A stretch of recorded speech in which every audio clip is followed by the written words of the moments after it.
Miqtë e mirë, mirëdita dhe mirë se erdhët në transmetimin tonë të drejt për drejt, si çdo mesditë do jemi në shoqërinë e emisionit Me Zemër të Hapur, live dhe drejt për së drejti, në ekranin më të madh informativ në vend, në televizionin News 24 dhe për gjithë teleshikuesit e rregullt të këtij emisioni, por dhe të televizionit tonë që nuk janë përpara ekraneve, e kanë edhe një tjetër mundësi të gjithë udhëtarët jemi live edhe në radio News 24. Ditën e sotme do ndalojmë tek ngjarja e rëndë që ka ndodhur vetëm pak ditë më parë në fshatin Valaret të Gjirokastrës.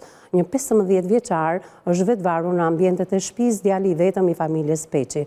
Për më shumë ndiqni materialin e përgatitur nga redaksia jon e informacionit, ndërkohë që redaksia e emisionit Me Zemër të Hapur ka pasur komunikime me të dashurën e 15 vjeçarit dhe me shokun e tij të ngushtë. Ndiqni fillimisht materialin e përgatitur për të folur për ngjarjen që besoj se nuk ka qytetar në Shqipëri që nuk e ka ndjekur me dhimbje këtë ngjarje, po me dhimbje në i përcjellim edhe ngushëllimet e drejt për drejta familjes së Peçi, babait, nënës dhe 2 motrave më të vogla, ndërkohë edhe gjithë shokëve të tij të gjimnazit Siri Shatlo, një tjetër ngjarje e përsëritur në këtë gjimnaz, ku 2 muaj më parë edhe një tjetër 15 vjeçare Irsa Muçollari është vetvarur. Bëhet fjalë për bullizimin e këtyre të rinjve apo jo, do të zbulojmë vetëm pas pak detaje shumë të rënda që ndajnë e dashura dhe shoku i 15 vjeçarit, pavarësisht se në media është folur që mosha e tij ishte 17 vjeçë. Ndjekim materialin.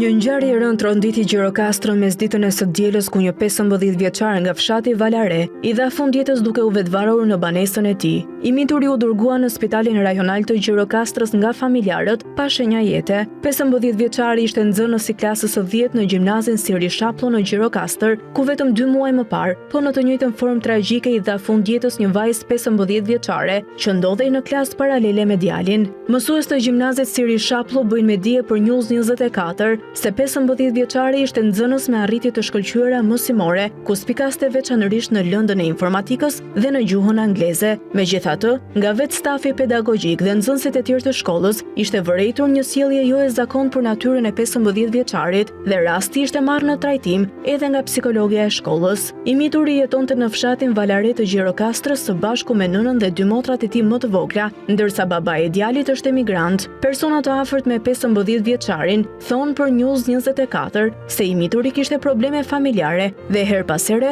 përdorte në formë kërcënimi për ta shprehjen do të vras veten. Megjithatë, grupi hetimor po merr në pyetje persona që mund të kenë ndjeni për shkaqet që e çuan 15 vjeçarin të ndërmarrë këtë akt ekstrem.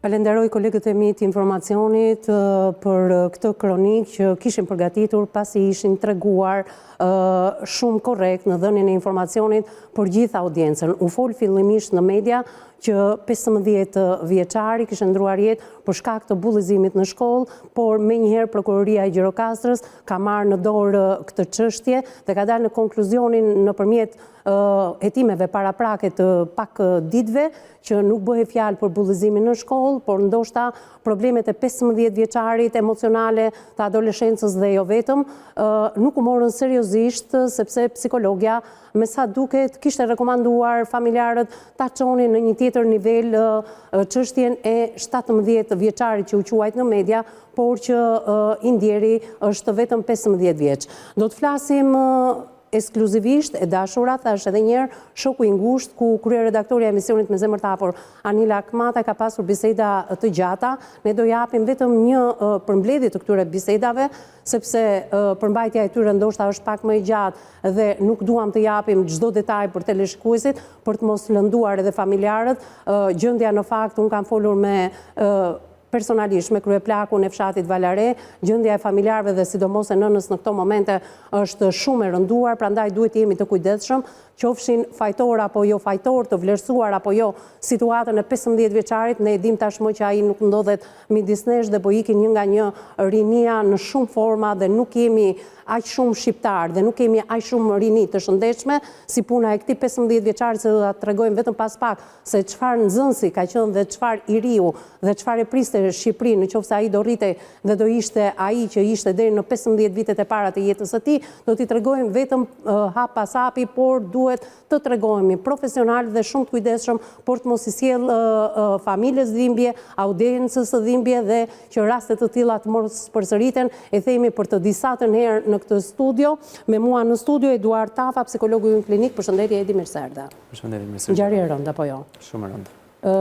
Bashkë kemi ndarë pak informacione, sepse e kemi lënë për të marrë emocionet e këtyre informacioneve në transmetim të drejt për drejt, por të kam para përgatitur se kush është e vërteta që ajo që ka investiguar kryeredaktori e emisionit Me zemër të hapur Anila Akmataj është në një përputhje të frikshme, mund të themi gati 100% me atë çfarë ka thënë prokuroria në këto ditët e para të hetimit të kësaj çështjeje. Përpara se të kaloj tek ty në lidhje me atë që mund të më thuash në një fjali të vetëm përpara se të dëgjojmë edhe bisedat dhe intervistat ekskluzive, si rrallëherë në krahun tënd në studio është bashkuar edhe kryeredaktori e emisionit Me zemër të hapur, kolegja ime Anila Akmataj. Përshëndetje Anil, mirëserda. Përshëndetje Vis. Faleminderit, kënaqësi vlerë që të kam në studion e emisionit Me zemër të hapur. Unë e di punën e jashtëzakonshme që bën për çdo emision, por sidomos për këtë target group, për të rinjt, për çështjen e vetvrasjes, por njëkohësisht për rastin konkret. Ke punuar gjatë, nuk kemi pasur mundësi të dalim në intervista ekskluzive shumë shpejt sa ndodhi ngjarja, se do kishim bërë gabimet e kolegëve që flitej për bullizimin në shkollë, ndërkohë që shkolla ka një tjetër përgjegjësi, sepse është rasti i dytë brenda 2 muajve. Do ta jap fjalën vetëm pas pak, çfarë ke për të më thënë, ndoshta me një fjali, por fillimisht tek Edi. Çfarë duhet kemi kujdes, Edi, ditët e sotme, ky transmetim, jeta në përgjithësi pas këtyre emisioneve në lidhje me vetvrasjen, por dhe me vetvrasjen e adoleshentëve në përgjithësi. Tani, gjëja e parë që është e rëndësishme është që të shërbejë dhe në formë një apeli është që prindit duhet të kenë shumë kujdes në mënyrën se si duhet jenë në komunikimin me fëmijët për t'i dëgjuar më tepër, po themi, fjalët e tyre, emocionet e tyre, për të parë shenjat e tyre, veprat e tyre, kërkesat e tyre, për të parë një komunikim më efektiv. Pra nuk i japim rëndësi këtij komunikimi? Po, ne kemi parë shumë shpesh ngjarje dhe të gjithë ngjarjet kanë ardhur si rrjedhoj në njërin anë, në njërin pol kemi patur konflikte të vazhdueshme, në krahun tjetër këto konflikte nuk kanë lënë hapësirë për të patur një mënyrë komunikimi apo urat e komunikimit të vlefshme midis prindit dhe fëmijës. Dhe shpesh herë kur në familje krijon këto problematike, këto mosmarrveshjet, krijon një lloj toksiciteti, dhe ky toksiciteti përfshin të gjithë anëtarët e familjes, dhe secili e shikon veten si individ të pavarur dhe jo si entitet brenda familjes ku duhet të ketë, domethënë, një marrje dhe dhënie midis njëri tjetrit për atë që secili ka nevojë brenda, po themi, një strukture familjare. Po ndalesh në një segment, fëmijë prind, por ndërkohë unë dua të bëj një trekëndësh edhe shkolla. Shkolla është një element tjetër, atëherë ne duhet kemi parasysh në çdo, pra kjo është një ngjarje, por edhe në problematikat e cilat janë, po themi, më të lehta se ka dhe problematikat komplikuara, por më të lehta dhe më të thjeshta në kuptimin që edhe mund të marrë një zgjidhje. Ne fillojmë me mikromedisin, që është, po them, ai sistemi i parë brenda familjes. Pra ku përfshihen prindërit, përfshihen fëmijët, motra, vëllezër, gjyshër, se akoma jemi, domethënë, me të vërtetë jemi një shoqëri tranzitive. Por ama akoma sot kemi familje që jetojnë dhe me gjyshërit, gjë që është një, po them, është diçka akoma më pozitive për sa i përket dhe mënyrës të jetuarit, por dhe traditës që ne kemi. Nuk është Mendon se brezi i prindërve që rrit adoleshent të tillë nuk kanë qenë të gatshëm për të ndërtuar një familje dhe aq më pak për të riprodhuar dhe për të sjellë në jetë fëmijë të cilët mund të jenë fëmijë, se jetojmë në një tjetër kohë, nuk është koha as e juaj edhe as e jona, kur fëmijët luanin dhe niveli i inteligjencës së tyre ishte më i lartë se duhet përdorin lojra të prekura të krijuara nga ata vetë dhe të prekura në vetë të parë nga ata vetë, ndërkohë që sot kanë një telefon dhe janë të lidhur pas telefonit dhe që vetë prindi e jep këtë model. Atëherë, për sa i përket prindërve, duhet të gjej vendin për të thënë një shprehje që edhe kemi thënë herë tjetër prapë në studio, që të bësh një fëmijë është një vepër, ta rrizësh, ta edukosh dhe ta kultivosh në një shoqëri të shëndetshme është një kryevepër. Pra dhe nuk është thjesht ndërtimi i familjes të bëjmë një fëmijë dhe u ndërtua familja. Absolutisht, aty sapo ka nisur nga zero. Është jashtëzakonisht shumë e rëndësishme që ne të jemi hap pas hapi me fëmijët. Ai prandaj quhet fëmijë, sepse fëmia, domethënë, është një kantier ndërtimi deri në moshën 18 vjeçare. Ndoshta ndërtimi janë, po them, ndërtimi arsimor që unë dhe ju e dim shumë mirë dhe se cilin nga ne nuk mbaron një jetë, sepse i njëri që i dedikohet një pasioni apo një profesioni të caktuar që është mision, tërë edhe në vetë një farë mënyre gjithmonë është një person që mëson dhe gjithmonë një person që ka tendencën e vetë zhvillimit për të arritur gjëra më të rëndësishme, për të fitur vlera, për të transmetuar në një shoqëri. Së dyti është një element tjetër që kjo mënyra se si integrohet një gjë e re që vjen në shoqërinë e sotme duhet dirë pra, se si do e përçosh dhe transmetosh. Unë madje para disa ditësh pash, pra, për të ndihmuar temë, jo për të shkëputur nga tema, para disa ditësh pash në Kinë apo në Japoni në njërin nga këto vendet, thoshte për shemb trendi i fundit që është ChatGPT-ja, që ka prekur pothuajse në mas të gjithë sistemet arsimore në çdo vend të botës, sepse i zgjidhin lehtësisht detyrat apo mësimet nëpërmjet. Edhe thoshte e ka futur si lënd në mënyrën se si duhet ta shikojnë pozitivisht, pra për ta mësuar dhe përdorur pozitivisht, mos përdoret në mënyrë po them unë jo racionale apo në një mënyrë që pengon zhvillimin mendor apo aftësitë mendore të një fëmie apo të një studenti, po të përdoret në mënyrë produktive. Prandaj që është shumë e rëndësishme mënyra se si integrohen.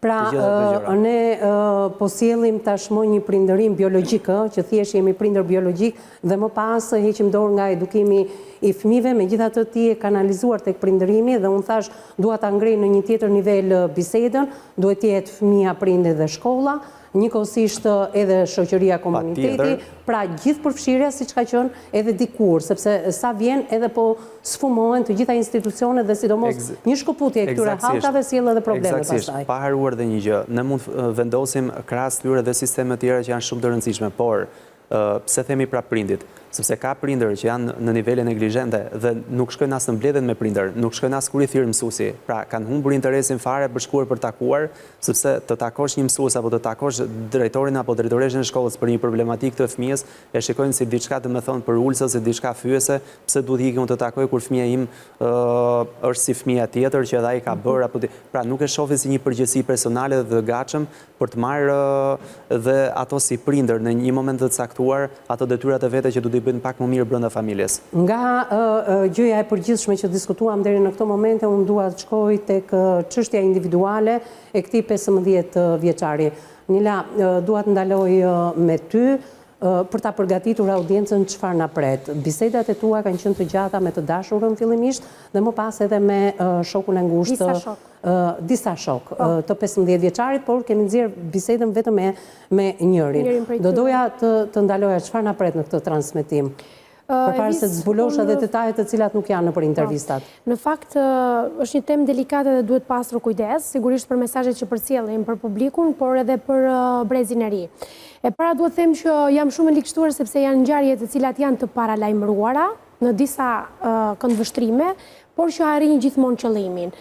Është ndryshe kur një ngjarje është e papritur dhe është ndryshe kur një ngjarje paralajmërohet. Unë di që në të gjitha bisedat që kam zhvilluar me miqtë e tij, pra me shokët e tij të ngushtë që ai shoqërohej çdo ditë, por edhe me vajzën që ai e konsideronte mike shumë të ngushtë të zemrës, të çojnë në të njëjtën pikë. Që do të thotë ai kishte kohë që e kishte paralajmëruar vetvrasjen e tij, madje kishte caktuar datën dhe kishte caktuar dhe mënyrën se si do të vetvritej.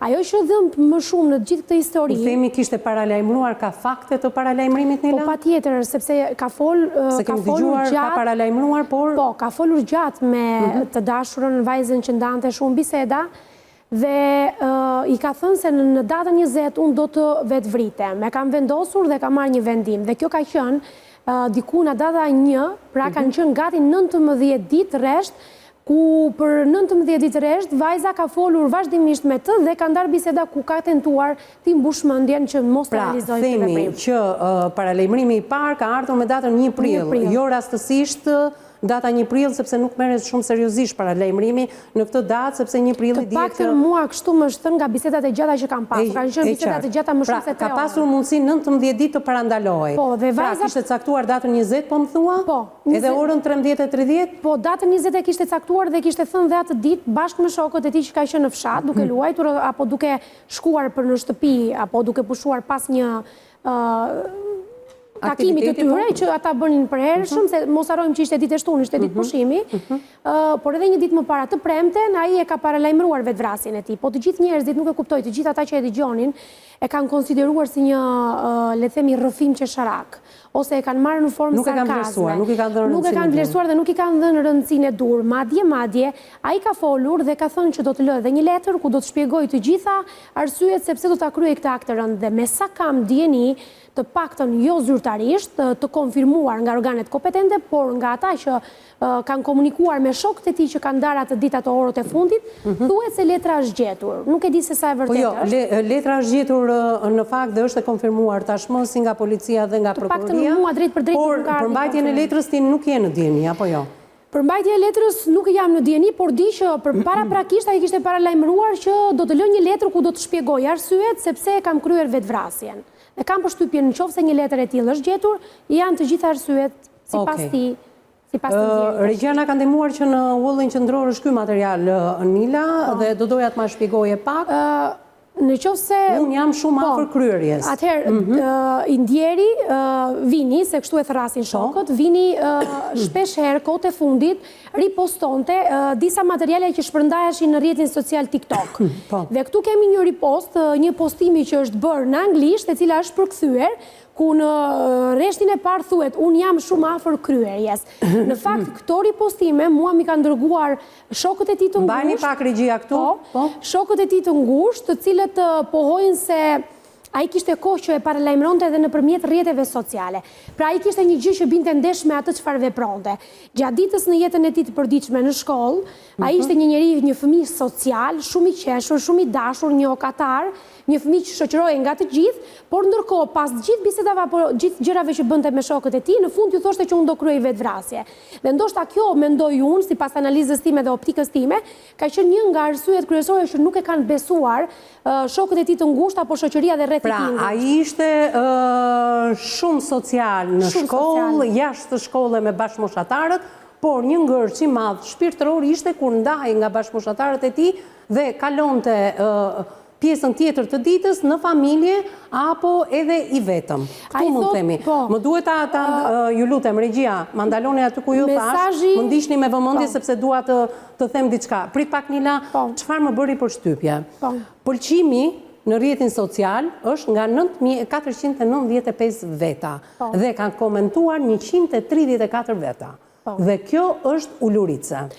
Ti japësh pëlqim gati 9500 veta.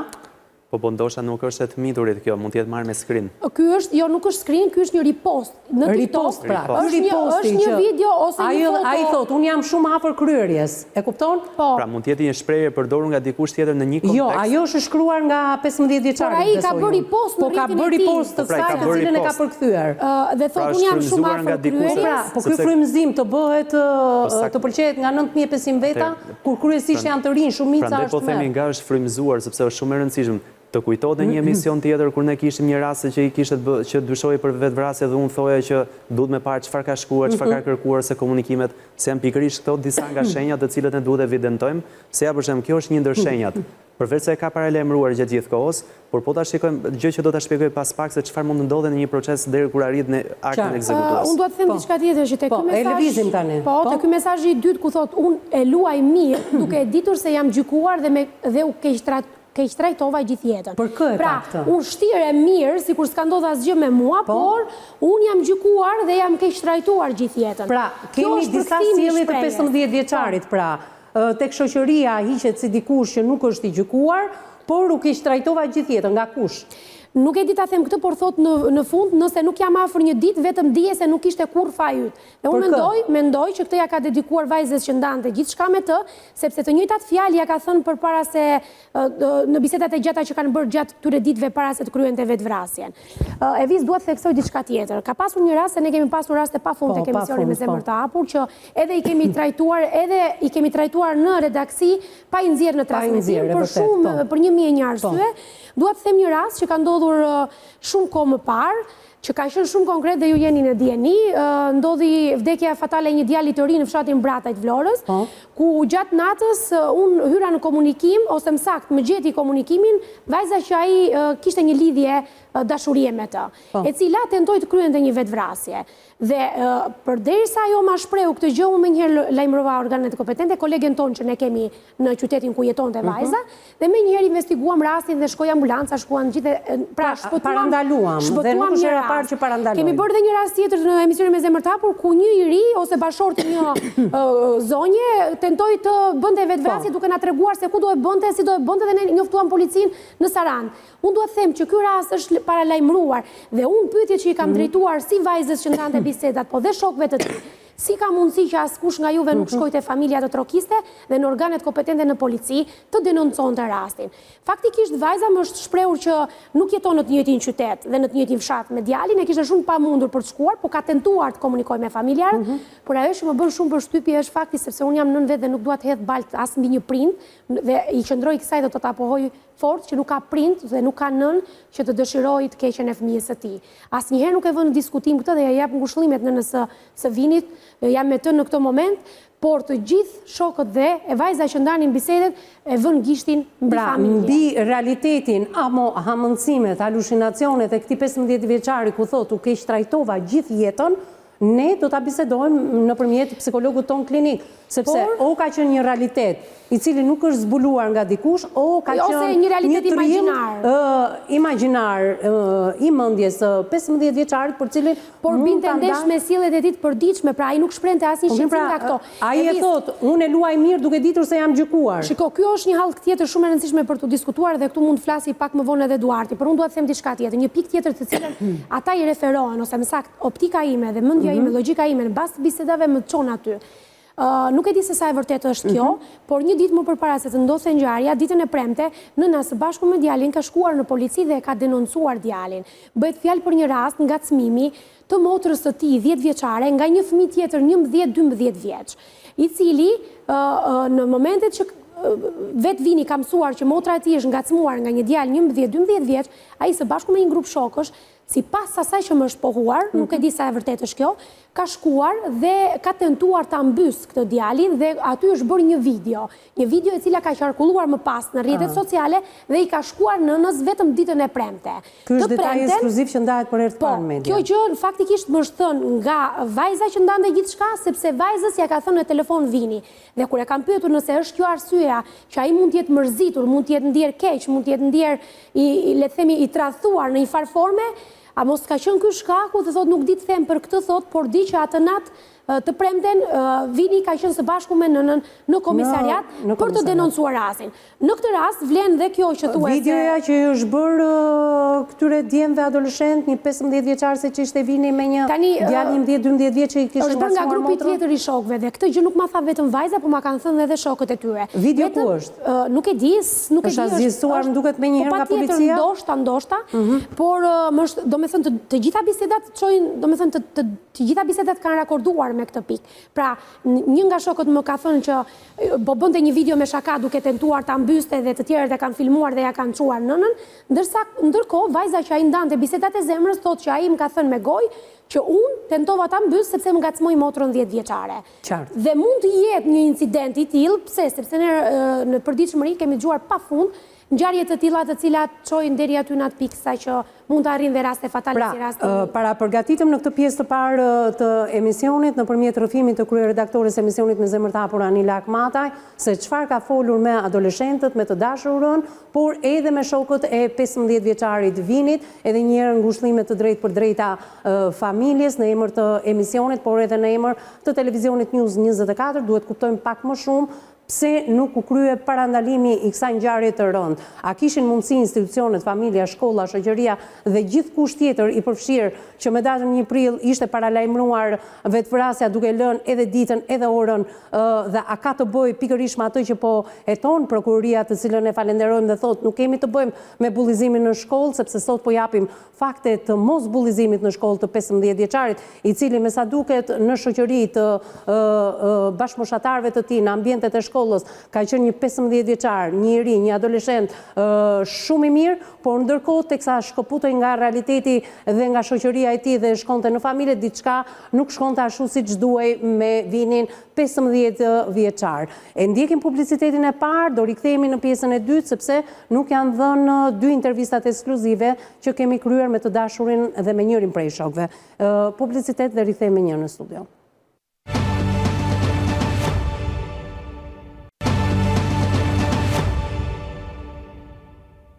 Jemi rikthyer në transmetim të drejtë për drejtë në pjesën e dytë pas hapësirës së parë publicitare. Jemi duke diskutuar me atë çfarë mund të ndodhur me 15 vjeçarin me vinin, i cili me datën 20 prill rreth orës 13:30 minuta në ambientet e shtëpisë së tij ka kryer vetvrasje, një vetvrasje që më sa duket është paralajmëruar. Në këto momente do të ndjekim bisedën që ka kryer redaktoria e emisionit Me zemër të hapur Anila Akmata, e cila është me mua në studio me të dashurën e 15 vjeçarit.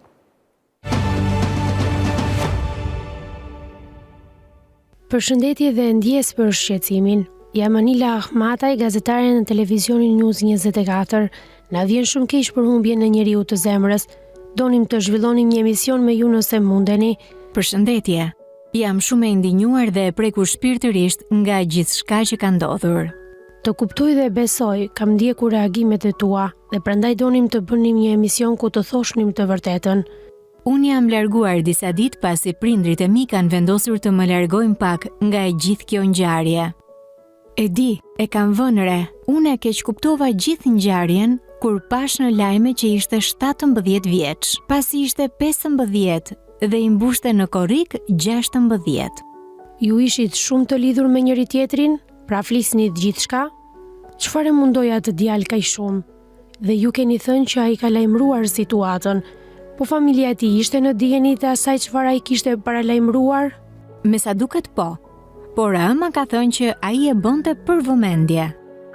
Çfarë bënte për vëmendje? Ju ishit në të njëjtën shkollë dhe të njëjtën klasë?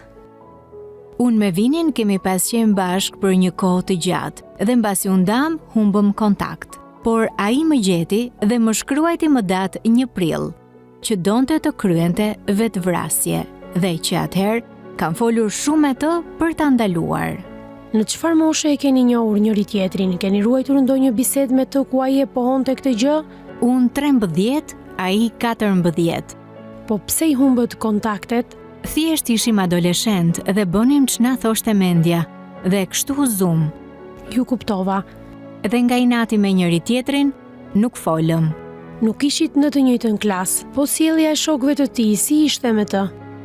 Për këtë nuk mund të jap shumë informacion se nuk di shumë për vete. Kuptoj. Por gjithmonë e shihja që ishte i lumtur. Me sa shihja, kohët e fundit rinte shumë me shoqërinë. Ndonjëherë nuk po thoshte të gjitha problemet, sepse nuk donte që të mërzitesha ose të shqetësohesha për të. Por gjithmonë e bënte të qartë që kishte probleme me mamin ose babin. Si ndodhi që ju shkruajti për vetvrasjen, ose nëse mban mend se çfarë ju tha për herë të parë konkretisht? Atëherë, me sa kam dëgjuar, nuk ishte vetmja që më kishte lajmëruar. E kam fjalën për atë që ju kishte shkruar juve personalisht. Ai kishte kontaktuar edhe me shoqërinë e tij që do e bënte këtë. Kujt konkretisht? Kush ju apohoi këtë? Ai thjesht më tha konkretisht që më datë 20 do bënte vetvrasje. Kemi shoqëri të përbashkët dhe duke folur me ta e mësova. Pse nuk lajmëruat dikë? Pse nuk e denoncuat menjëherë ose të shkoni dhe të flisnit me dikë nga njerëzit e tij? Gati të gjithë e morën si shaka, por unë u mundova të kontaktoja ndonjë familjar. Ju a shkruajti këtë apo ju a tha me zë?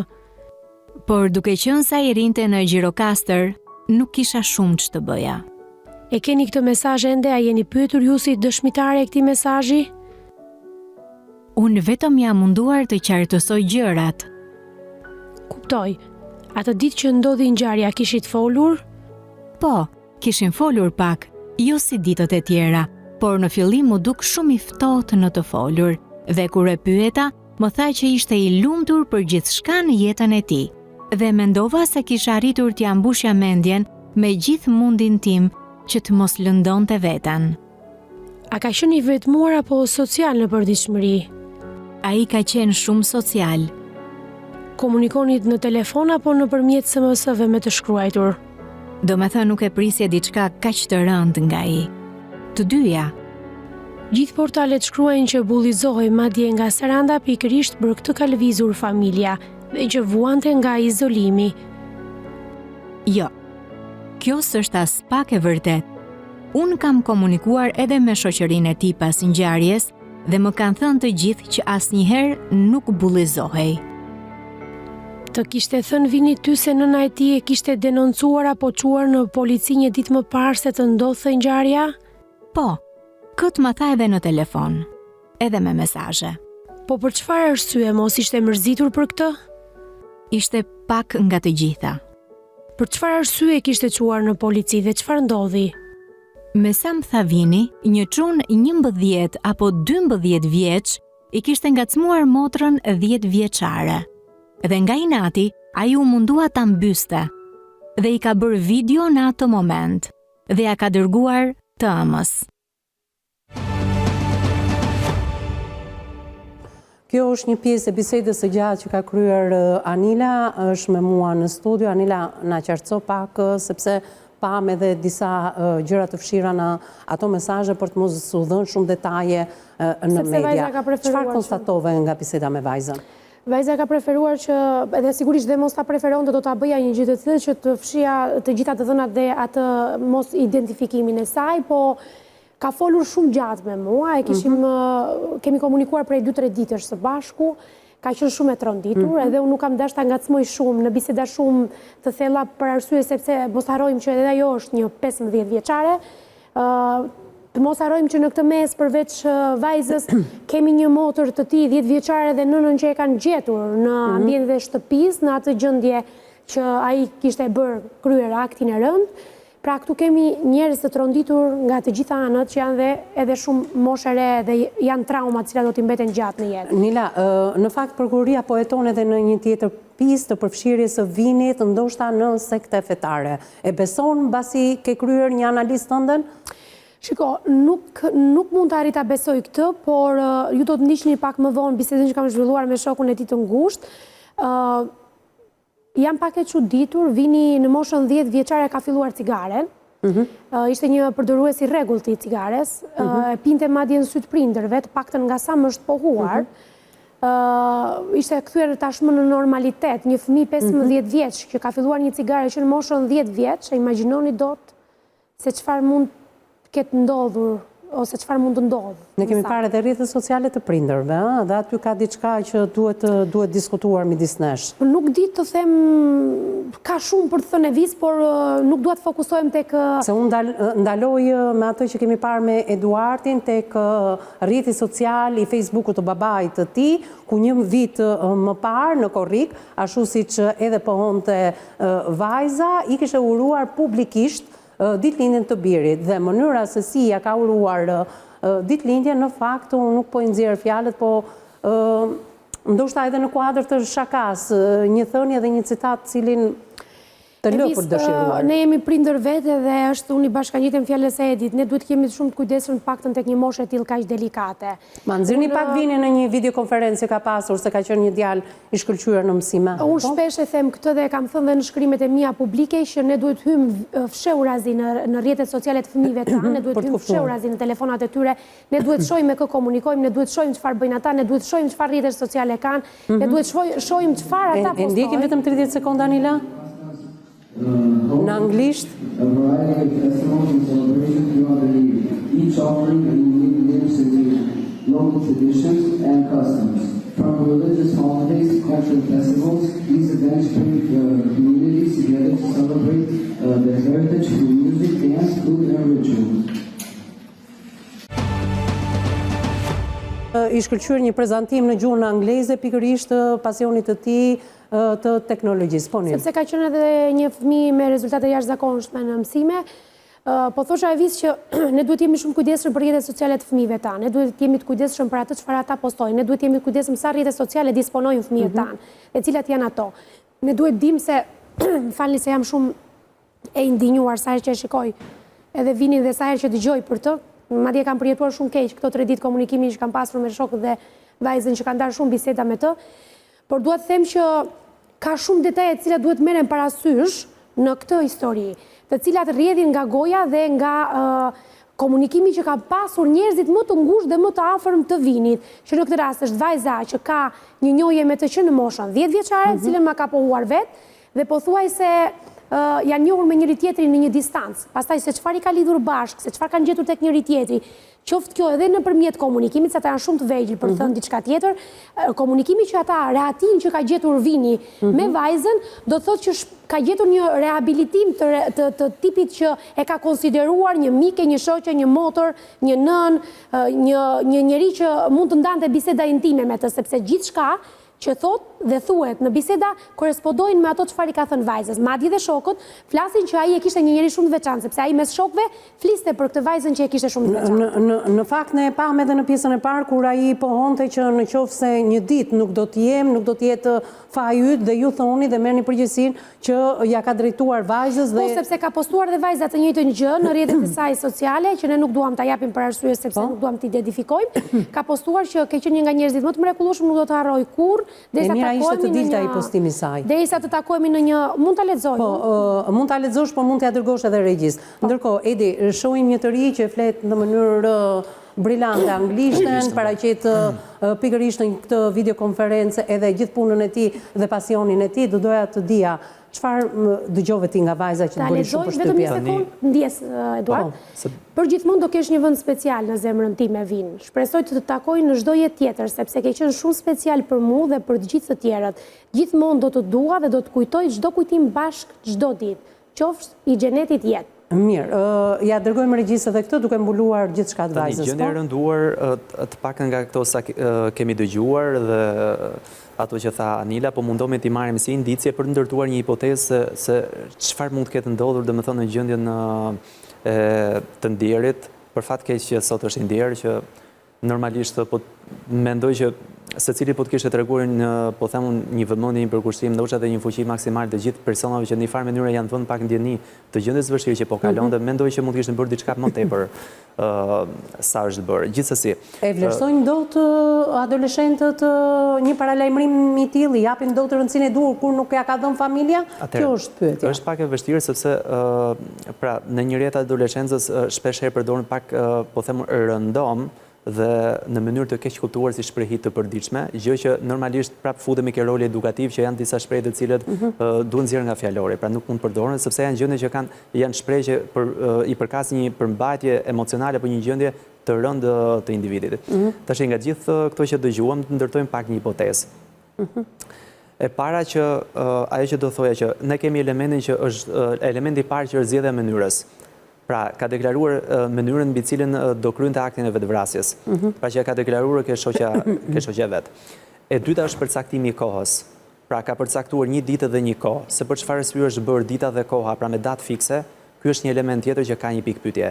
E treta është mund t'i jepni si profesionist një shpjegim ditës edhe orës, kohës? Pra, nëse kjo ditë dhe orë përkon me diçka me një datë ndoshta simbolike apo diçka familjare apo diçka personale, apo që mund të jetë një ditë që mund të përkasin ndoshta mund të jetë ndoshta që i referohet numrit 20, mund të referohet ditës, mund të referohet prandaj po them që është pikë pyetje sepse kjo është pjesa e hetimit që mendoj që hetimi. Po merret seriozisht paralajmërimi me datën 1 prill ku dihet simbolika e kësaj date? Po nuk mendoj që gjendja shumë komplekse, ndërlikuar dhe një gjendje e rënduar e tij ka ndodhur brenda ditës së 1, sepse do t'i shpjegoj gjërat një nga një.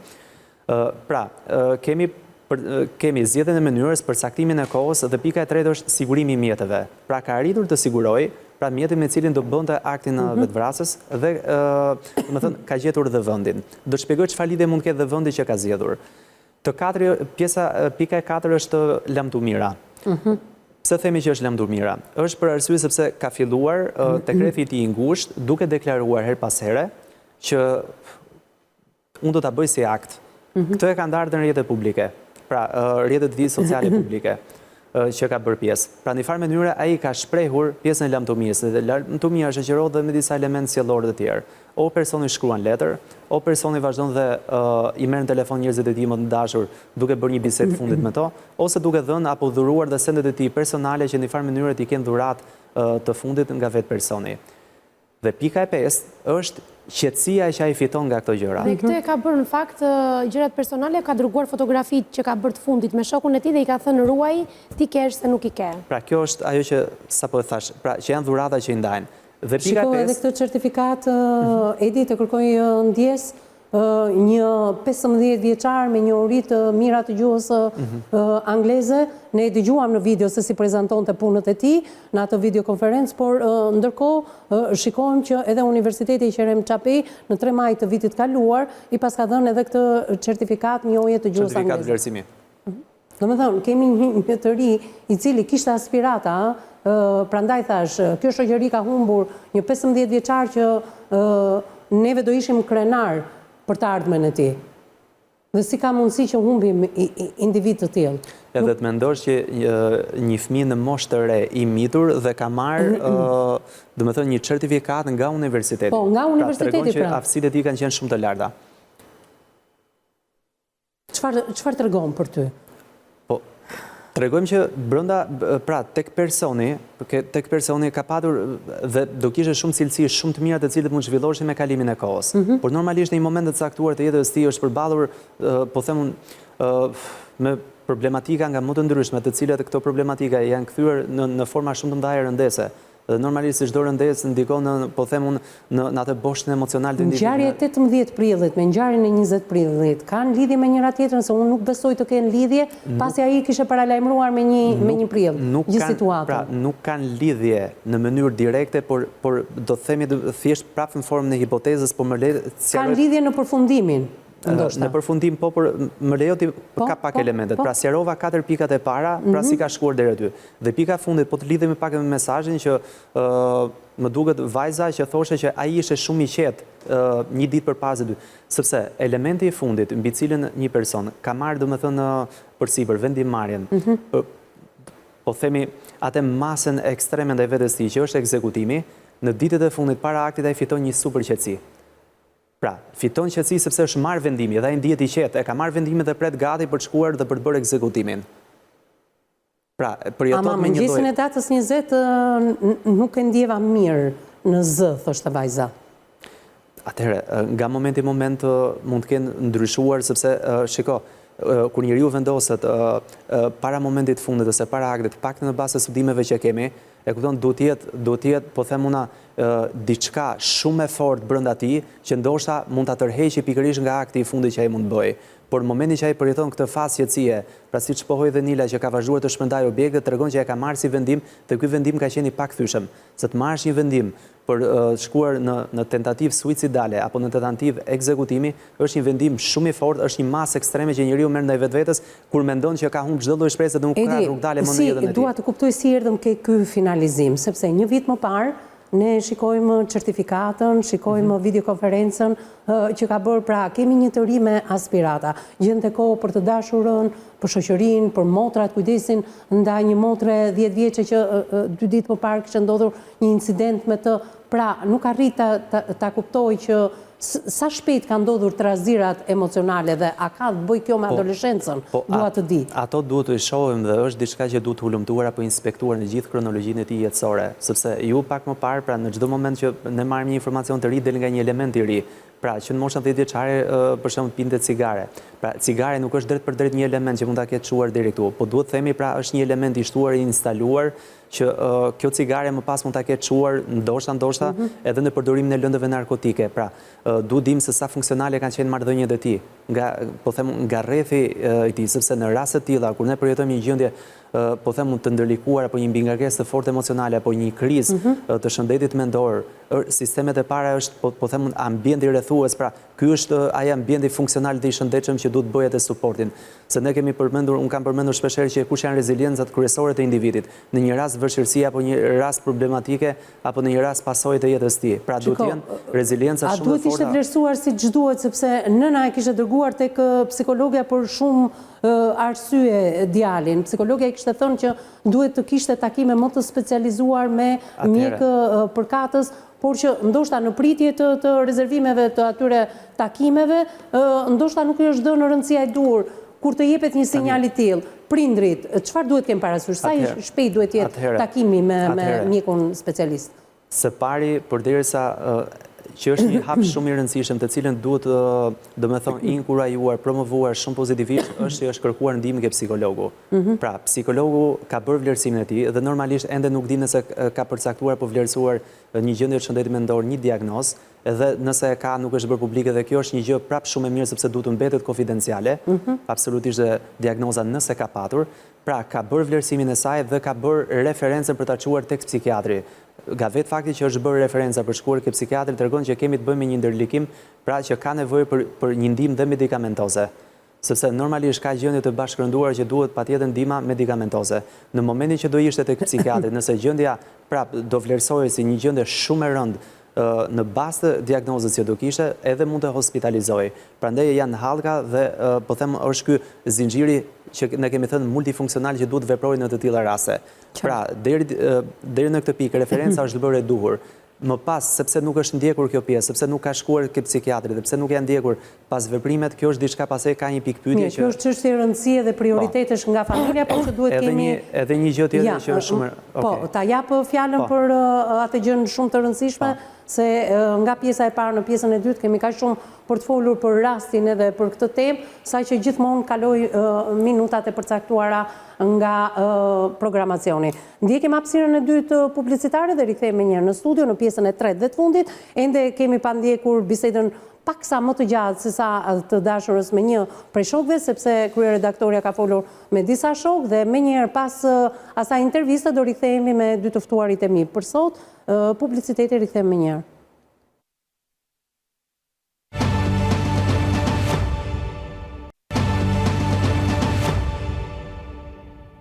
Mbas hapësirës së dytë publicitare jemi në pjesën e tretë dhe të fundit. Edi kishte diçka të rëndësishme në pjesën e dytë, do dohet ta thoje tani apo pasi dëgjojmë edhe shokun? Do dëgjojmë dhe intervistën e shokut sepse është shumë e rëndësishme për të kapur një element që pothuajse pjesa parë e misionit rrotulloi rreth elementit që të gjithë thonin që djali vetëm qeshte dhe asnjëri nuk e vuri re. Të shpjegojmë pak sepse ka një, pra jo një diagnozë, por një prezantim klinik që bën pjesë në spektrin e depresionit madhor, që është depresioni i qeshur. Pra edhe në postime thoshte, që unë di ta fshesh mirë këtë gjë. Prandaj që ta shpjegojmë që në një farë mënyrë të shërbej pak dhe mirë, ne ta shpjegojmë edhe një çik këtë elementin e rëndësishëm, por kam rezervuar të mos e shfaq të paktën në ekran, por ne të dy e dim shumë mirë se si babai i ka uruar ditëlindjen vitin e kaluar. Dhe a ka të bëjë kjo pikërisht me paralajmërimin dhe me thënjet e tij në rrjetet sociale. Ndjekim çfarë ka thënë njëri prej shokëve të Vinit 15 vjeçarit.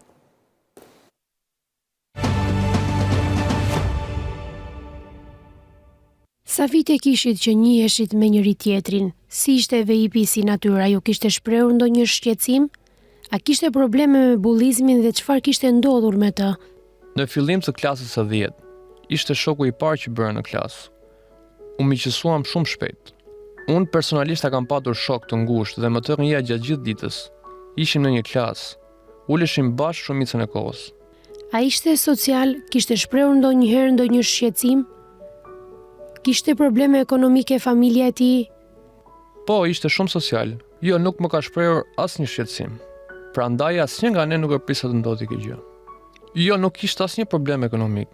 Ishte një familje shumë e rregull dhe në gjendje shumë të mirë ekonomike. Çfarë mendon ti si shok se për çfarë arsye gjërat shkuan deri këtu? Ju çfarë mendoni, kush ishin shkaqet që e çuan VIP në këtë veprim fatal? Jo, VIP nuk bullizoi asnjëherë. Kur ka qenë dita që e takuat për herë të fundit? Personalisht akoma nuk arrit ta kuptoj pse e bëri, por me sa kam parë dhe dëgjuar thonë që ka patur probleme familjare. Të premte mbasi mbarua mësimin. Më shoqëroi deri në shtëpi. Çfarë ju tha? Cila ishte biseda që bët së bashku, e mban mend? Një bisedë mëse normale, asgjë e veçantë, si çdo ditë. Duke i trishtuar, ati jepte përshtypjen se kishte diçka që nuk shkonte me të? Jo, nuk jepte asnjë shenjë. Po të kishte shprehur diçka, do e kisha pyetur për më shumë. E njihnit ju vajzën që ai kishte një lidhje të ngushtë, që edhe ka folur për të, duke thënë se ai e kishte paralajmëruar vetvrasjen. Personalisht jo, por ai vetë e përmendte gjithmonë. Nuk folëm atë natë, nuk flisnim shumë në telefon, vetëm nga afër. Një natë më parë ju telefonoi, çfarë ju tha? Jo, nuk telefonoi. Një ditë më para mamaja e kishte denoncuar në polici, të premten, djalin e saj. Se para disa kohësh ishte me shokët, e bënim kot lojra dhe shakara me njëri tjetrin, dhe bënim mundje në fshat, dhe kishte bërë një video, ku Veipi po mundohej me një fëmijë më të vogël, e po e kapte ta mbyste në shaka. E pinte në sytë e saj, dhe nuk i bënte përshtypje mamas, dhe në publik. Kur ndodhi ngjarja, të shtunën? Po, të shtunën, A foli ai me dikë që nëna e kishte denoncuar? nuk e di. E tmerrshme. A kishte shoqëri të keqe Veipi? Jo dhe aq të keqe. Sa keq më vjen për Veipin, si nuk u shpëtua nga ata që e dinin se e kishte pohuar. Ai e pohoi ditën e ngjarjes të shokët e fshatit. Tmerr. Dhe nëse do reagonim, s'do të kishte kohë. Babai nuk e kishte pranë. Kishte marrëdhënie të mira me të, po e takonte shumë rrallë. Dhe qëndronte shumë pak me të. Mamasi kishte thënë që do të kryente vetvrasje, me sa kam dëgjuar, dhe mamaja u tha vetëm të tjerëve. E bën për të tërhequr vëmendjen. Po si ka mundësi t'i thot nënës një gjë të tillë dhe të mos reagonte? Mos e merrni seriozisht. Pa ju kishte shprehur se pse do ta bënte këtë gjë, cila është arsyeja, a e kishin pyetur shokët? Ai ishte varur në terracën e shtëpisë dhe ishte hedhur. Kështu than familjarët. E kishte gjetur mamaja me motrën e madhe. Nuk e di fiks. Si nuk e shpëtoi dikush kur ai që nga shprehur dhe pas ka thënë te disa njerëz se do të vetvritej? Me sa kam dëgjuar, mamaja nuk i kushtonte shumë vëmendje. Nuk donte t'ia dinte shumë. Po pse e kishte denoncuar, me çfarë motivi? Të premten e mësoi mamaja, pa videon. Për motive dhune me sa duket, nuk e di fiks. Mos ka qenë kjo arsyeja që Veipi u ndije keq? Pyeta disa nga kushërit e tij dhe më thanë që rreth orës 1 të drekës, pasi kishte ikur në shtëpi, sepse kishte dalë me shokët në fshat, ku dhe u kishte përmendur një letër, Çfarë letre? që në rast se do vdiste do shkruante një letër për të shpjeguar çdo gjë. Nuk jam në dijeni, po me shumë mundësi po, Çfarë ju tha? dhe po më dërgonte disa foto që kishim bashk. A i keni? E pyete pse po t'i dërgonte? Ishin disa foto normale që bëm një ditë në PlayStation. Dhe më tha, o vlla, merri këto foto të bëje save se nuk i ke. Ai u kishte thënë dhe shokëve të fshatit atë ditë. Nuk e di fiks, po e tha në grup të madh shoqëror, gjëra në lidhje me vdekjen e tij, me vetvrasjen. Po si ka mundësi që ai e tha dhe askush nuk reagoi, t'i thoshte familjes se apo të denonconte? Të gjithë menduam se ishte një shaka, sepse ai ishte një person shumë mirë psikologjikisht. S'kishte shfaqur asnjë problem, nuk e priste asnjë. Çfarë mësuat, si kishte ndodhur? Ku ishin familjarët që Veipi u ndodh vetëm dhe kreu aktin e rënd? Pyeta disa nga kushëritë e tij dhe më thanë që rreth orës 1 të drekës. Kohët e fundit kishte filluar të bënte disa reposte në TikTok në lidhje me vetvrasjen. A ty thuhet jam afër kryerjes? Ti vetë si shok i tij dhe si i ri, çfarë mendon se e ka çuar Vinin drejt këtij akti të rënd? Mendimin tënd? Familja. Portalet flasin që vuante nga izolimi, që ndronte i vetmuar ai? Jo, nuk është e vërtet. Dilte gjithmonë me shokët dhe me mua. I iku fugoni për në shtëpi Veipit dhe merr mamin në telefon. Dhe i thot, o mami, me iku fugoni, do vish të më marrësh ti? Dhe i thot në telefon, po aty të fugonat, është ura, është e madhe. Po pse familja, pse mendon familjen? Ajo është gjëja e vetme që mund ta kishte bërë deri në këtë pikë. sepse kishte dëgjuar edhe raste që mamaja nuk i lidte asnjëherë në krah. Sa keq më vjen për Veipin, si nuk u shpëtua nga ata që e dinin se e kishte pohuar. Ai e pohoi ditën e ngjarjes tek shokët e fshatit, dhe nëse do të reagonin, s'do kishte kohë. Tmerr. Në fakt, kjo është një pjesë e intervistës me shokun e ngushtë, por që Anila ka folur me disa shok. Anil, dua t'ja kaloj fjalën Eduardit për të bërë atë përmbylljen se çfarë u pa edhe nga kjo bisedë. Kemi kuptuar shumë çka besoj. Tani, ajo që unë dua të diferencoj është kjo që ngjarja pra nuk ka ndodhur në kushtet e një rëndese të momentit psikologjike që djali për shembull nuk ka shfaq asnjë lloj shenje dhe nuk ka lënë asnjë lloj indicie më pas që ka vujtur nga diçka, apo ka pas një ndjenjë të thellë, po them unë, shqetësimi mbi veten apo izolimi apo ndjesitë e forta faj, domethënë nga një situatë e caktuar. Pra nuk është se ka ndodhur pra në një krizë të fortë psikologjike të momentit pas një veprimi, se zakonisht mund të ketë edhe raste që mund të merret një akt ekstrem ndaj vetes në moment, por mund të ketë ndodhur për shembull diçka, po them të tipit për shembull që mund të jetë zbuluar një vjedhje e vet personit dhe në një krizë të fortë mendore dhe mund ta bënte. Apo ndoshta ka ndodhur po them një ndarje nga partnerja edhe në krizë të fortë psikologjike në atë moment mund ta merret si akt ndaj vetvetes. Pra nuk është një tentativë apo një ekzekutim i vetvetes në këto kushte. Bëhet fjalë për një situatë që është zgjatur në javë dhe muaj dhe ka ardhur si rrjedhoje para lajmërimeve të vazhdueshme. Gjë siç e pohojnë edhe shokët dhe mikeshat e veta, pra që për një kohë të gjatë tregon që djali ka qenë në një gjendje vujtje, ka patur një agoni të vazhdueshme sepse e ka përcjell dhe këtë gjë e ka bërë në mënyrë të përsëritur, pra duke pritur momentin për ta kryer. Tani, një gjë tjetër që ne pam edhe nga dy kronikat që miqtë vet po flisin, por edhe nga informacione tjera, që të gjitha kanë thënë që ka patur një gjendje të qetë. Ka raste që Pa i e thot shumë mirë, ja do ta shfaqë regjia që unë dita fsheh këtë gjë.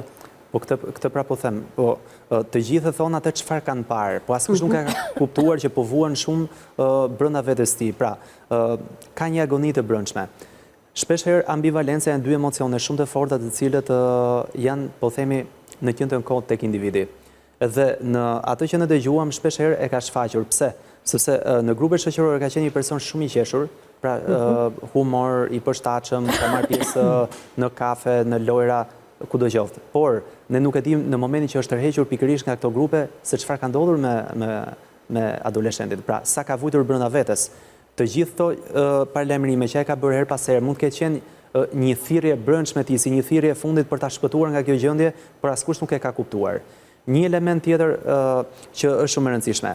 Domethënë, nuk është një gjendje, po themi, shumë e deklaruar, shumë e hasur apo shumë e përfolur. Po ne kemi depresionin e qeshur, që normalisht edhe këtu duhet të japim një mesazh. Jo çdo gjendje depresive, pra se kur përballim me fjalën depresion duket sikur depresioni çon automatikisht. Janë adoleshent, janë 15 vjeçar të gjithë, nuk e kuptojnë. Për prindit që na dëgjojnë. Pra, jo çdo gjendje fjalë depresion automatikisht duhet marrë njësimin me vetvrasje. Nuk ndodh, vetëm në gjendjet të rënda dhe shumë të rënda mund të ketë tentativa të tilla. Prandaj që depresioni i qeshur në thelbin e vet, pra nuk është një diagnozë në vetvete, por është një prezantim klinik që bën pjesë në këtë depresionin madhor. Si duhet të kuptojnë fëmijët tanë, pra se nëna me aq informacion sa ka, se këtu përfshihet edhe media, përfshihemi edhe ne, për të kërkuar një ndjesë publike për mënyrën se si e japim informacionin. Pra, janë prindër të cilët jetojnë në një fshat shumë pranë Gjirokastrës dhe kanë ato informacione që ndoshta mediat japin, ose jo vetëm mediat. Atëherë, si ta kuptonte nëna, se nëna e thoshte që e bën për vëmendje, duke qenë një nxënës i niveleve të tilla që ne edhe po e shfaqim ditën e sotme, nëna ka menduar që kërkon atë vëmendje në një adoleshenti që është shumë herë më i ditur, me një IQ shumë herë më të madhe se sa bashkëfushatarët. Si ta kuptojnë prindrit këtë gjë? Por inteligjenca akademike dhe inteligjenca mendore nuk ka lidhje me inteligjencën emocionale. Po mirë, pra, i referohen edhe mesazhet babait në rrjetin social, vitin e kaluar. Ty të pëlqen ajo e... Jo, nuk do thoja që është e hishme, por pse nuk them nuk kanë lidhje? Sepse duhen të dyja zhvilluar njëkohësisht. Pra, fakti që kemi zhvilluar vetëm inteligjencën IQ-n, nuk do të thotë që duhet lëm pas dorë inteligjencën emocionale që plotësohet nga nuk na njerëzit. thot për sjelljen e tij. Po pra, sepse kanë parë vetëm atë që është një sjellje e maskuar disi në shoqëri. Edhe e thot vetë, po hon vetë. Po këtë pra po them që në shoqëri është vlerësuar vetëm pjesa e jashtme, pra prezantimi i jashtëm i adoleshentit që ka qenë gjithmonë i qeshur dhe ka marrë pjesë në gjithë lojrat e tyre. Pra ka qenë me një sjellje funksionale të rregullt. Problemi është agonia që ka padur në momentet që është kthyer dhe ka qenë bosh, pra i vetmuar. Po motive që një 10 vjeçar konsumon cigare. Mund të më thuash çfarë është kjo? Ajo është një element që nuk mund ta lidhesh as direkt as indirekt me rastin, por mund të merret si një element tregon që Nëna thotë ka pasur për vëmendje. Babai ka atë lloj qasje për t'i uruar ditëlindjen. Pra, ne kemi një tjetër 15 vjeçar, mënyra sjellore të tjera në shtëpi që nuk e ka njohur prindi kaq sa duhet. Në moshën 10 vjeçare të fitosh, domethënë, një sjellje si pirja e cigares tregon që brenda familjes, pra, nuk janë komunikimet aq të forta. Sepse janë ca sjellje që diktohet normalisht me rritjen e moshës, janë ca sjellje të cilat fillojnë dhe gradualisht fillojnë dhe filtrohen, fillojnë dhe zhvillohen në mënyrën e duhur. E dyta, por se më bëri disa herë njëjtën pyetje dhe jo për kundër pyetje, po ta bëjmë bashkëbisedim. Një thirrje për vëmendje nga fëmia në drejtim të prindit, a nuk është një kërkesë domosdoshme dhe një kërkesë e rëndësishme? Pra që fëmia po i bën këto dhe prindi thotë që po e bën vetëm për vëmendje, a nuk është kjo një kërkesë, një thirrje që un kam nevojë për vëmendjen tënde? Pra, nuk është një kërkesë që fëmia drejton në drejtim të prindit, un kam nevojë për vëmendje? Pra, dhe kjo që është bërë në këtë moment është ajo neglizhenca që, okej, hëse e ka për vëmendje, por asnjëherë nuk ka marrë vëmendjen e duhur për të dëgjuar, për të kuptuar. Okej, pra, kjo është e rëndësishme. Pra, është thirrja e brendshme, un kam nevojë për vëmendje. Okej, edhe thjesht është kaluar me këtë idenë që hëse për vëmendje, hëse do kaloj. Ajo mund të jetë bërë në mënyrë të përsëritur, por në mënyrë të përsëritur ka treguar që ka nevojë për një kram mbështetje, për një shpatull të ngrohtë, për një përqafim, për një mbështetje. Dhe ne nuk e dimë se në Shrethana më pas ka ndodhur, sepse ne bazohemi vetëm mbi informacionet. Një element që bëri lidhjen sekondat e fundit. Me rastin që kishte ndodhur po një dhe shkot 2 muaj më para. Me të vërtetë rasti nuk ka lidhje të drejt për drejt, pra 2 rastet me njëra tjetrën, janë 2 gjëra të ndryshme. Por në një farë mënyrë si referencë edhe mund të merret në këtë rast. Mirë, ajo është përgjegjësia institucionale e shkollës që 2 raste brenda. Nuk ka lidhje si institucioni fare, unë po them për aktin. Sepse kur ka një model, pra adoleshenti, kur ka një model që ka ndodhur, të cilit e njeh dhe në një farë mënyre ka ndodhur duke ditur pak dhe rrethanën mbi cilet ka ndodhur, shpesh herë intimidohet pak nga ky lloj modeli dhe në një farë mënyre lehtëson veten duke thënë që ajo mund të jetë edhe një zgjidhje edhe për mua. Por kjo është gjë pastaj që është një hipotezë që kërkon Megjithatë kjo është edhe ideja e adoleshentëve që e kryen vetvrasjen pa e ditur rëndësinë e vetvrasjes, duke bërë famë edhe pas vdekjes së tyre, duke i dhënë rëndësi personit të tyre edhe pas vetvrasjes. Pra, ata nuk e kuptojnë rëndësinë e fjalës, por edhe të veprimit. Po, këtu edhe mund ta marrim të mirë qenë. Jo, duke qenë se bëre paralelizimin, ai pa pra shoqen e tij, e cila studionte paralel se çfarë lloj mediatizimi mori vetvrasja e saj, por nuk e ka kuptuar me sa duket. Jo, nuk u qartësuam. Jo për mediatizim, nuk ka lidhje mediatizim. Unë them në kryerjen e aktit, sepse normalisht, domethënë kur një person gjatë gjithë kohës përgatit terrenin e tij për shkuar deri këtu, shikon modelet më të përafërta si mas lehtësuese ndaj vetes, si mënyrë për të bindur veten për të çliruar në qendër të mënyrë. Pra, e shikon si model edhe imiton modelin. Qartë. Më duhet të kaloj tek Anila, ndërkohë që regjia bën gati edhe deklaratën e prokurorisë. Pra, Anila, ne kemi folur edhe në redaksi që mendimi jot është i njëjtë dhe pothuajse i përputhshëm me atë të prokurorisë. Pra, nuk kemi një bullizim në shkollë që të jetë shkaku drejt vetvrasjes, nuk është kuptuar natyra. Se ka pohuar asnjë nga këta. Nuk është kuptuar natyra e 15 vjeçarit, nuk është parandaluar edhe pse ai e ka para përgatitur të gjithë situatën, ndërkohë mund ta lexojmë Anil. Po, mund ta lexojmë, atëherë thotë në drejtimin e prokurorisë janë kryer veprimet e para hetimore të cilat përfshin kthyrjen e vendit të ngjarjes, kryerjen e ekspertimit mjekoligjor, sekuestrimin dhe kthyrjen e telefonave dhe pajisjeve kompjuterike, sekuestrimin materialeve shkollore të fëmijës së mitur, si dhe marrjen e deklarimeve në cilësinë e personave që kanë dieni për rrethanat e ngjarjes, përfshirë punojësit përgjegjës për trajtimin e të miturit. Nga të gjitha veprimet hetimore të kryera deri në këtë fazë të hetimit, nuk është konstatuar asnjë dhënë apo indicie që të dëshmojë se veprimi i kryer nga ana e të miturit ka pasur si shkak ngacmime apo sjellje bullizuese nga bashkëmoshatarët e tij. Prokuroria e Gjirokastës po vijon me prioritet veçantë hetimet për zbardhjen e plotë të ngjarjes, si dhe të veprimeve të kryera nga autoritetet përgjegjëse lidhur me trajtimin e rastit të miturit VP. Atëherë, ndalojmë, a jepni të plotë në Wall Regjia, ndërkohë, pse je dakord me gjithë të deklarat të prokurorisë Nila? Evis, jam dakord sepse të gjitha bisedat që kam bërë me miqtë e tij të ngushtë, të gjithë kanë pohuar që asnjëherë nuk kemi parë një rast që Vejpi ose Vini, siç e thrisin shokët, të bullizohej, ose të shprehte në ndonjë gjë që kishte të lidhje me bullizimin. Qoftë kjo nga rrethi i ngushtë shoqëror jashtë ambienteve të shkollës, qoftë edhe me shokët e tij apo shoqet e tij brenda ambienteve të shkollës. Ke kursyer shumë në intervistën me shokun e tij të ngushtë, ke kursyer shumë element dhe këtë kuptohet sepse familja është në një dhimbje dhe me atë çfarë kanë folur edhe me kryeplakun e fshatit, nëna është në një gjendje jo të mirë dhe mbahet në efektin e qetësuesve. Dhe ti ke kursyer diçka. Çfarë kupton nga gjithë kjo histori? Mund të ma përmbledhësh ashtu si edhe Edi? Kam kursyer Evis sepse janë detajet të cilat nuk, për mendimin tim si gazetare dhe si nën, nuk duhet të transmetohen, sepse në fundit ne nuk duhet përcjellim mesazhe të cilat të jenë në një objekt diskutimi apo një objekt tek rinia, tek fëmijët ose tek të miturit. Të flasim gjithmonë në rastin konkret, në moshën 15 vjeçar, sepse rastet të tilla kanë qenë pafund. Por ne duhet jemi më të kujdesshëm. Unë duhet përcjellim mesazh që ne duhet jemi më të kujdesshëm, ne nuk duhet t'i neglizhojmë fëmijët, sepse ne në përgjithësi presupozojmë që kënaqemi ose vetë kënaqemi kur shohim që kemi një fëmijë me rezultate të jashtëzakonshme në shkollë, një fëmijë i cili flet shumë, trajton tema të cilat nuk i përkasin moshës së tij dhe në këtë rast mund të ketë qenë një nga ato rastet ku fëmijët, ne kemi parë shumë herë edhe më përpara që mos flasim për ditët e sotme dhe këtë periudhë apo këtë shekull, edhe janë qortuar, siç themi ne në zhargonin popullor, edhe janë rrahur në thonjza nga prindit ndonjë shpull dhe nuk janë përdorur terma do të denoncoj, do shkosh në polici, mos më prek me dorë sepse ligji e thotë kështu, pra nga fëmijët 15 vjeçar. Unë them se duhet jetë një autoritet shumë herë më i rrep kundrejt nga prindrit kundrejt këtyre fëmijëve, sepse ne shohim që teknologjia ka avancuar dhe ne e kemi të pakontrollueshme situatën se me çfarë merren fëmijët tan jashtë orarit shkollor ose çfarë merren ata qoftë dhe kur kthehen në shtëpi në banesë. Nëse ne i kemi dhënë një telefon, nëse ne e dimë dhe jemi ndjeni që ai ka hapur një rrjet social, se telefoni në duart e fëmijëve shkon për shumë arsye. Ti mendon se nëna nuk e ka monitoruar paralajmërimin edhe pse ka thënë e bën për vëmendje?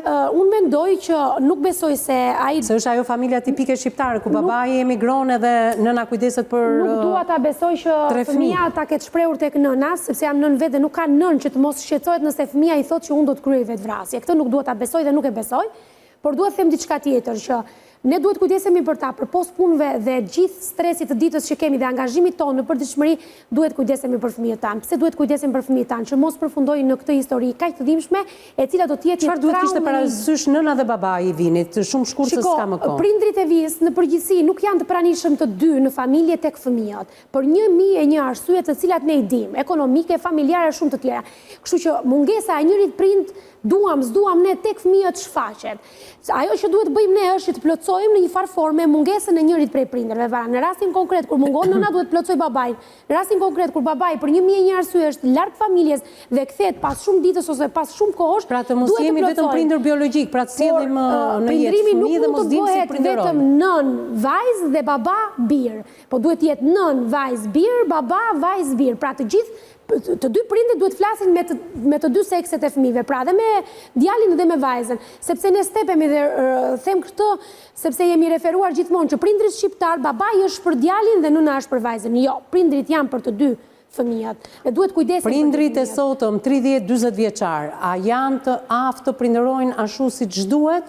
A kemi një prindërim liberal apo kemi një prindërim autoritar? Kjo është pyetja që duhet bëjmë, por studimet e fundit më mbështet Edi që i kanë dhënë një përparësi prindërimit autoritare dhe pse ai nuk po pranohet së fundmi, se ai liberal na çon në të tilla ndoshta nivele. Po ne nuk mund të referohemi vetëm studime, ne i referohemi aktualitetit dhe jetës normale që ndodh në përgjithësi me të rinj që shohim me ato çfarë ne hasim për mos abuzohet edhe me prindërimin autoritar, sa ajo edhe çon në ekstreme të tilla. Kemi rini që deri diku mendon të ndërtojë një familje, e shikon prindërimin si një veprim që duhet kryhet biologjik, që ka krijuar natyra, por pa mbajtur përgjegjësi për veten. Pra, të bëhesh prind duhet të kesh dhe përgjegjësi, të cilat këta të rinj sot, ose ky brez i ri, e shohin si një gjë shumë elementare, shumë të lehtë, e cila mund të përballohet lehtëshëm. Faleminderit Nila, Edi e fundit. Është autoritar, është autoritativ. Autoritativi është stili pak më demokratik, po them në mënyrën e funksionimit të marrëdhënieve brenda familjes, i cili ka të kontrollin e kujdesit, jo atë kontrollin strikt, do të thënë me rregulla strikte që nuk duhen të kaluar apo përmbushur. Me pak fjalë rrosh shtrëngohet. E kupton. Pra, autoritativi është shumë i vlefshëm ashtu. Për një gjë që do thoja është pikërisht kjo. Duke u bazuar mbi bisedën që bëm sot, është shumë e rëndësishme që prindit fillojnë të edukohen mbi kërkesat dhe nevojat e fëmijëve. Duhet ta shohin çdo thirrje të fëmijës, çdo gjë në trupin e një fëmije është shprehi. Pra, që në momentin që lindaj fëmija, e qara është mënyra komunikimit të fëmijës. Pra, në momentin që ka diçka që nuk po shkon ose nuk po ndiheti. Por nuk po i trembin pak prindrit këtu në këtë rast për t'i bërë paranojak? Po jo. Që çdo veprim duhet jetë uluritës? Jo çdo veprim. Ne flasim për prindit që duhet kenë një komunikim të shëndetshëm me fëmijën e tyre. Sepse ndodh shpesh herë që duke i lënë pak gjërat që hësi shohin pasdite, hën nesër dhe shpesh te kalohen. Por janë mesazhe që fëmia i merr dhe më pas nëse ka një zë të padëgjuar nuk komunikon më me fëmijën. Një gjë tjetër që është shumë e rëndësishme, për çdo gjë që shikojnë dhe janë skeptik mbi veten, mbi fëmijën e tyre, të drejtohen në drejtim të profesionistëve. Sot profesionistët janë shumë të lirë për t'u aksesuar. Sot roli psikologut është më i gjendshëm se kur. Është dhe psikologu komunitar që është instaluar kohët e fundit, është dhe në çdo poliklinik, në çdo qendër socioshëndetësore, në çdo lagje të Tiranës ke një psikolog dhe punonjës social për t'u aksesuar, për të komunikuar dhe për të diskutuar për rastin. Pra ti thua që Gjirokastra, ky fshat i Gjirokastrës, si është pak kilometra larg, ka domethënë një psikolog në bashkinë e këtij qyteti. Ka dhe bashkia, ka dhe institucione shëndetësore. Ka dhe institucione shëndetësore. Prandaj po them që sot mund të aksesohen profesionistët shumë mirë duke diskutuar dhe duke marrë masa më të shëndetshme për rastet që kanë dhe vështirësitë e rasteve që mund të jenë. Unë shpresoj të jetë hera e fundit që flasim për fatalitetet të tilla, por jo hera e fundit që flasim për adoleshentët edhe për prindërimin. Ndajemi këtu të nderuar miq për të ritakuar në ditët në vijim, mos harroni rrjetet tona sociale, i jepni mendimin dhe opinionin tuaj në lidhje me temën e ditës, bëni denoncimet tuaja për të bërë pjesë e kësaj studioje, keni në dispozicionin tuaj në Facebook dhe në Instagram. Kjo është faqja jonë e Facebookut, që shfaq regjia në këto momente.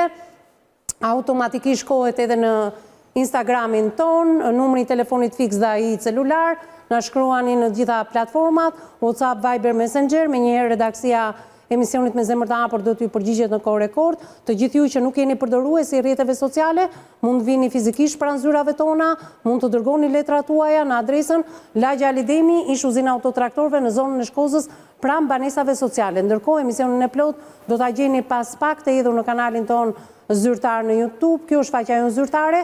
Klikoni tek emisioni ditës, por dhe tek emisionet tona ndër vite. Bashkë ndajemi këtu të nderuar miq për të ritakuar në ditët në vijim. Deri atëherë më takofshim.